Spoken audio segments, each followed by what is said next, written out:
Alright, let's see if we can finish this version 2023 book, um, starting with the worktop box. And although there are two drawings there for the worktop box, you will of course notice that it's really the same box. It's just that in the with extension shelves part of it, it's what I call the extended worktop box. It's really exactly the same box that you just add extension shelves too. And what I want to point out about those extension shelves is you can actually put extension shelves on both sides of the box if you want to. What a lot of people like to do is they'll just build a full set of extension shelves on one side, and then on the other side they'll just have the bottom extension shelf, and they put their ice chest up on it, which keeps you from having to bend down and get into your ice chest. Or I had one customer who he had this sort of propane stove oven type thing that he liked to put on it, and that was pretty cool too. So anyway, that's the notion behind it, is that you have this generic storage, and you can, and by generic, you can store big things like Dutch ovens and cast iron and that kind of stuff in it. There's no shelves or drawers in it, although you could make that kind of situation out of it. But it's generic storage, and you still end up with more work surfaces from it. Now, over here on page 47, well, hey, just your standard old run-of-the-mill cutting list. I did leave the hardware on there, although quite honestly, you don't really need 3/4 inch by 6 brass wood screws. You can actually do everything you need to do with your brad nailer, if you have a brad nailer. Now, if you don't, then it would be good to have those. And actually, I don't even think I use deck screws on that either anymore. I do all that with brad nailing too. Finish nails, same thing. So that's kind of why I've left hardware off of some of the other plan sets, but I did leave it on here just in case. Probably because I was too lazy to take it off. Now if we whip over here to 48 and 49, we're back to working drawings. You will notice that the top has kind of some unusual pieces that you have to build there. They have end plates on the ends, and that's so that the legs that come up out of the box do not actually slip off of the top. That's why you need the end plates on there. I think that'll make perfect sense to you when you set it up the first time. 49, pretty generic part there. The holes in the part, those, shelf adjuster holes are there so that you can put the shelves in at different levels, and that accommodates different height of stoves. What you end up with there is the possibility of two different compartments. Below the shelf adjuster is one compartment, and then above it would be where you would store the shelves, and above that would be what I'll call a stove compartment. It could be used for other things as well. Your ends, probably the big note there is where you see that shaded area, and it tells you this: cut the corners prior to assembling the part. You're going to find it's a heck of a lot easier to do it that way. Just trying to avoid some problems for you. Now on 51, of course, you have your exploded view and you have your isometric view, and it's always good to look at these sort of assembly type drawings even before you start cutting parts, because it gives you a much clearer idea of what the thing's supposed to look like when you're done. If we go to page 52 and 53, we're building, looks like shelves here. And notice in the middle of 52 there's this template you could build if you want to route out those holes. You could cut the holes with a jigsaw or some other means, I suppose. I just make a jig and cut them with my router. Makes a nice clean hole in both cases. Pretty straightforward parts there. Now the legs are, they're not really tricky. They're just kind of, they're a little hard to do because as you start to assemble them, it's a little tough to keep them square. So it's good to have an edge that you can get up against, and I guess that's about the only thing you really want to be careful of is try to keep them as square as you can. And then the same is kind of true of the folding leg pair on 55. I think I've showed you somewhere else how to round the top on things. Turns out that's pretty easy to do here because you're just doing it on basically 1 7/8 by 7/8 piece. Half lap joints, that's a very strong part. And if we come, and by the way, the leg pairs are the same for top and bottom shelves, which is kind of good. If we come over to 56 and 57, this kind of just shows us how everything goes together from stored state to setup state on page 56, and then 57 demonstrates that concept of adjustability, so you can put the shelf in there and set, adjust it for different size stoves is what that amounts to. 58 is kind of the overall look at how you would put an extended box together with the extension shelves and a stove. Now the Camp Kitchen Mates, the really nice thing about them is they're actually pretty easy to build because all they are is a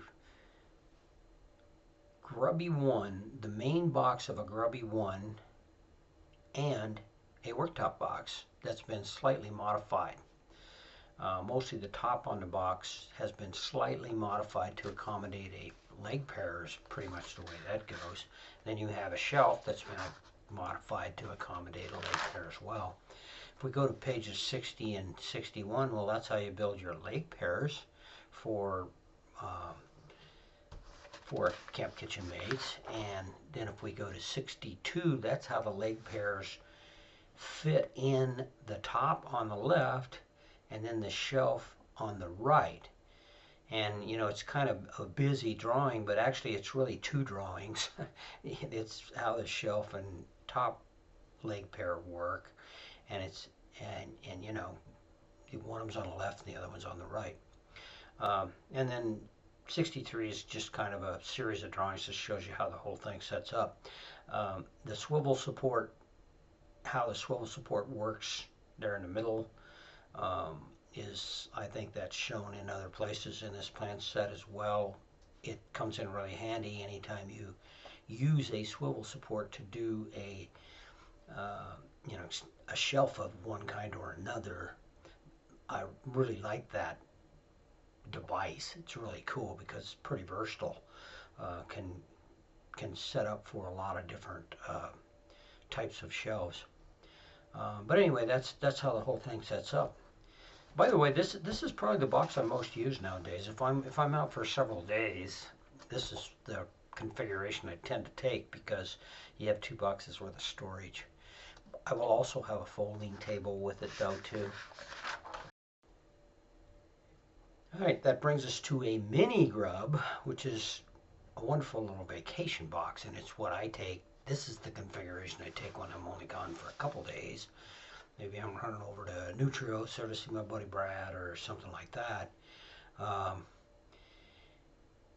This is the box that I like to have because it's, pretty contained. He's got everything you need, but still, you're not having to take a whole lot more. It's got your standard cutout list arrangement there. Come over on page 66 and 67. I will point out that I've made the mini grub essentially like a Grubby 1. I've changed it quite a bit in this plan set as opposed to last plan sets. If we look at pages 66 and 67, those are pretty standard kind of things like you should be used to from the Grubby 1. And 68, there's a center partition, if you will, center divider, I call it sometimes. You got your exploded view and your isometric view over here on page 69. No real rocket science involved in any of that. Now here's kind of one of the things that really is a trick and a bit different, and that is I make a door on page 70, kind of a framed door. Now you could theoretically take a 1/2-inch piece of plywood and make a door out of it, and that would be easy. You could do it and do it real fast. My bet is it's going to warp on you over time, whereas if you do it this way using 1/8-inch pieces of plywood, 2 1/8-inch pieces of plywood, to a framework, you're going to find that it won't warp on you. Your drawing there on page 71 is really how it sets up in under two situations. Number one is where you have on the left, you're just using it with a folding table, which is probably the way I usually do it, although sometimes I also do it with a stand. I have a folding table and a stand like you have there on the right. Now, and by the way, you build that stand from the Grubby One set of plans. That's pretty much where you get all the drawings to do the stand. It's exactly the same stand. Now, I do want to point out here on pages 72 and 73 that those drawings are all available on the website, on my camping tips website. Probably the easiest way to get them is go to that website and just sign up for my free stuff. I mean, all that does is put you on my mailing list, which, you know, I'm lucky to get one email a month out, so I don't pester you, and I don't try to sell you stuff on that. So I think you'll find that's something that's not that big a deal. But anyway, if you want to build either of those two things,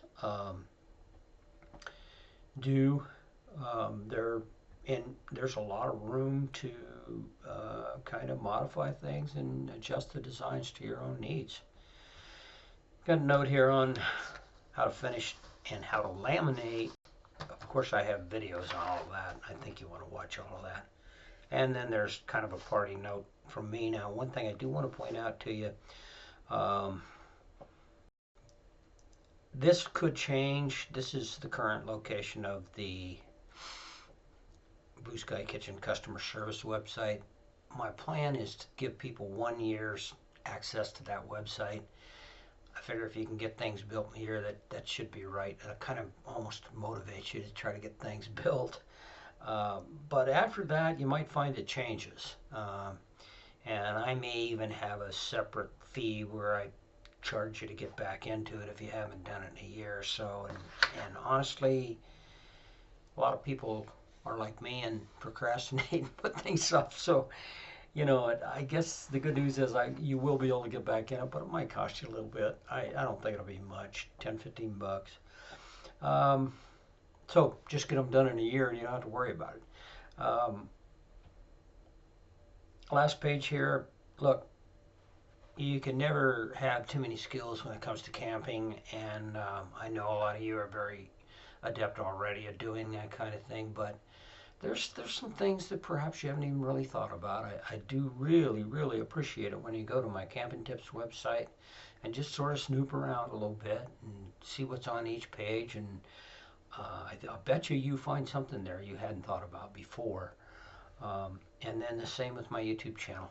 Those two things are, you know, kind of my bread and butter, if you will. If I can get traffic to both of those things, theoretically it helps my Google search engine placement. So, hey, thanks so much for getting the 2023 version plans booklet. I wish you the best of luck, and do call me if you have, you know, something that just doesn't make sense to you, or you find something that's wrong, a mistake, which, I mean, they happen unfortunately, and there's only me doing this, so the only way it gets corrected is when it gets out there and people look at it and go, Ken, this dimension's wrong or whatever, you know. I try to fix it for the next guy, so it probably won't help you any, but it'll help the next guy. So anyway, thanks again for getting the book. Be sure to watch the videos. Let me know if there's anything else we need out there. Have a great day.